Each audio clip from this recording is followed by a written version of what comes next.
আসসালামু আলাইকুম সম্মানিত ভিউয়ার্স, কেমন আছেন? আমি মোহাম্মদ জাকারিয়া, চিকিৎসক, মোটিভেশন স্পিকার। আপনাদের মাঝে স্বাস্থ্য বিষয়ে আলোচনা নিয়ে আসলাম। বন্ধুরা, বিভিন্ন সময় বিভিন্ন ধরনের আলোচনা নিয়ে এসে আজকে স্বাস্থ্য বিষয়ে আলোচনা। তো বন্ধুরা, অনেকে কমেন্ট করেছে ইদানিং কষা পায়খানা হচ্ছে। তো কষা পায়খানা হচ্ছে বন্ধুরা, প্রথম থেকে শুরু করে শেষ পর্যন্ত মনোযোগ সহকারে শুনবেন।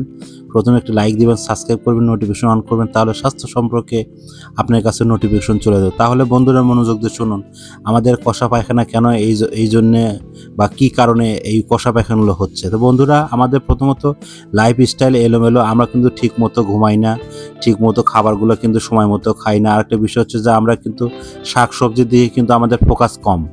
বন্ধুরা, শাকসবজি কিন্তু অবশ্যই খাবেন, বিভিন্ন ধরনের শাকসবজি আছে। আর আপনারা সবসময় লক্ষ্য রাখবেন যেন আপনাদের ঘুমটা ঠিক মতো হয়। আর ইদানিং আমাদের কিন্তু রাত্রি যাপন বেশি হয়ে গেছে।